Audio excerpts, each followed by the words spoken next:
Upgrades, people. Upgrades. Welcome to my new series, Esoteric Yaps, with your boy, Tingry, Texas. I'm going to fix my head. That looks terrible.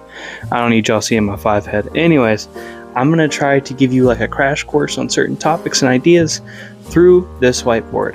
As best as I can, as fast as I can. Can't promise it every time, but I'm going to go for under 60 seconds. This is not one of those times. The first episode, I kind of wanted to talk about, it's not outlandish for people to believe in the metaphysical. And I'm going to explain to you why. A lot of atheists out there, right? They're like, oh dude, paganism is so strange and wacky and y'all have so many weird beliefs. And supernatural things like ghosts just aren't real. But it's really not that outlandish to think that. I'm going to explain to you why.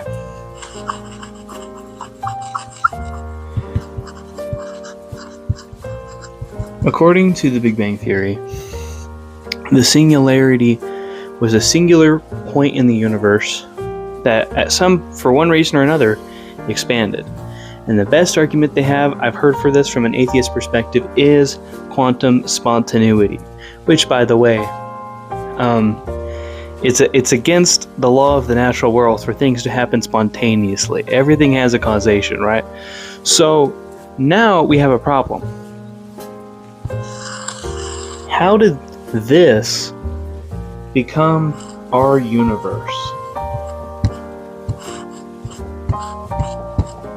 Right? How did this become things like our planet, little stars or whatever, you know? I'm sorry, I'm not an amazing drawer. You know, maybe there's a little man over here. That's probably me talking about my whiteboard. How did that happen?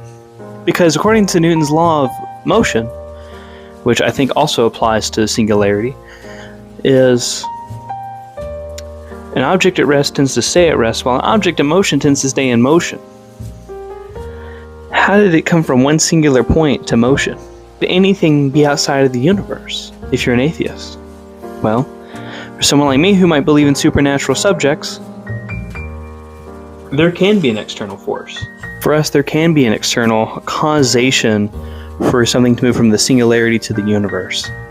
And for us, that would be like anything spiritual.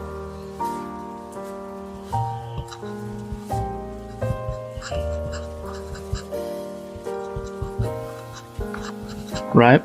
Now, this is to suggest that something outside of the universe could have created this. And for us, as you know, pagans, Christians, Tingrists, Muslims, whatever it might be, whatever tickles your fancy, you're trying to answer this. You're always coming back to this at one point or another.